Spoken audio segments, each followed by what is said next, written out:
Bienvenue dans l'émission L'entreprise du futur. Je suis très heureux de vous retrouver. Émission qui donne la parole aux héros des PME et des ETI. Chaque semaine, nous avons le plaisir d'échanger avec nos héros. Héros avec un H, H comme humain. Et justement, nous allons parler de l'humain et de l'engagement des collaborateurs en période de crise. Avec moi sur ce plateau, Anne-Sophie Godon. Bonjour Anne-Sophie. Bonjour. Ravi de vous retrouver. Vous êtes directrice innovation de Malakoff Humanis. À vos côtés, Brice Chambard. Bonjour Brice. Bonjour. Vous êtes président directeur général de Hobbies, qui est une plateforme marketing éthique. Merci à vous deux. Selon plusieurs enquêtes internationales, l'engagement des salariés serait au plus bas. C'est ce que disent ces enquêtes. Qu'est-ce que disent les enquêtes produites par Malakoff Humanis ?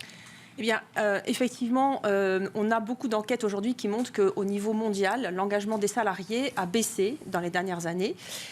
Il a baissé aussi en France, nos études le disent, même si c'est la bonne surprise de cette enquête internationale.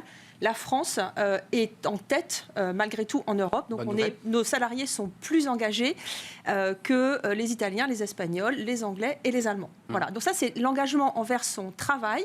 Mais la deuxième bonne nouvelle, c'est que l'engagement envers l'entreprise, lui, résiste. Donc les salariés sont encore plus de 7 sur 10 à être contents de venir travailler le matin, fiers de leur entreprise. Oui, donc, c'est important. Voilà, un engagement dans le travail qui, lui, a baissé partout dans le monde et un engagement dans l'entreprise qui, lui, résiste. Retrouver du sens, on en parlera peut-être sur ce plateau. Comment soutenir justement et animer ces collaborateurs qui sont moins motivés, qui sont moins engagés ? Alors, ce qui est clair, c'est que être engagé, c'est un état d'esprit. Donc, cet état d'esprit, il faut le cultiver. Et l'entreprise est là pour aider à faire en sorte que les collaborateurs soient le plus engagés possible.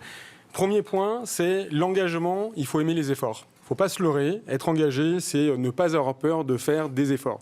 Deuxième point, l'entreprise est là pour donner une vision. Une vision, une mission, si possible dans le bien commun pour que vraiment ça fasse du sens, le sens dont tu parlais tout à l'heure.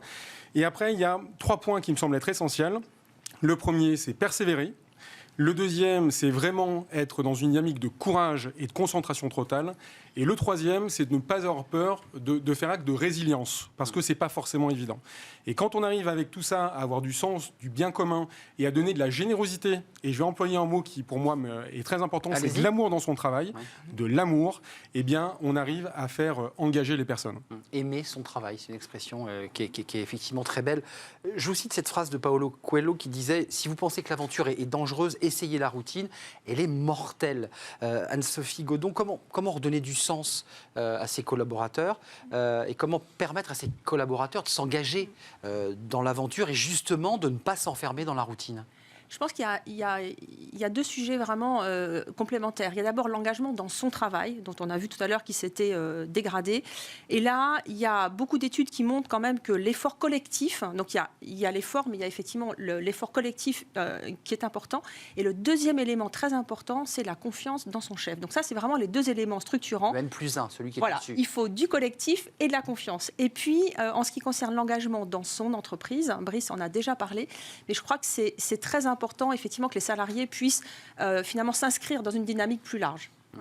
Petite question rituelle, vous la connaissez, alors Anne-Sophie Godon la connaît, vous ne la connaissez pas, Brice. Quels sont vos objectifs demain, dans les jours qui viennent, dans votre entreprise, dans la vôtre ? 3 objectifs. Le premier, c'est valider ce qu'on appelle des OKR, donc des Objective Key Results, pour vraiment aligner toute l'entreprise sur la dynamique qu'elle s'est fixée. Deuxième objectif, c'est de déménager, parce qu'on va monter au 8e ou 9e étage avec un toit terrasse magnifique sur les Alpes. Vous nous faites rêver. Et vous serez les bienvenus. Et aussi, ça nous permet de garder en tête comme quoi on est tout petit. Tout petit, donc c'est ce sentiment voilà, on n'est pas grand-chose, donc on donne le maximum, c'est le minimum. Et le troisième objectif, c'est plus un défi pour toi, Anne-Sophie, c'est comme on a des valeurs communes, faire en sorte que Humanis arrive à faire confiance à Hobbies pour travailler sur son programme de marketing relationnel. Alors vous parlez là, il se passe quelque chose. C'est clair. Vos objectifs, Anne-Sophie Godon ? Moi, j'en ai un. Seul. On termine une semaine marathon de prototypage d'une dizaine de projets innovants pour les métiers. Et donc, Covid oblige, on fait une semaine de prototypage 100% à distance. Voilà, donc j'espère que cette semaine va bien se terminer et qu'on aura 10 beaux projets. Ouais, ça bouscule les habitudes et justement la routine dont on parlait. Merci Anne-Sophie Godon d'être venue sur ce plateau, directrice innovation Malakoff Humanis, et merci à Brice Chambard, vous êtes le président directeur général d'Hobbies. Merci de nous avoir suivis pour ce programme L'entreprise du futur avec nos héros, bien entendu.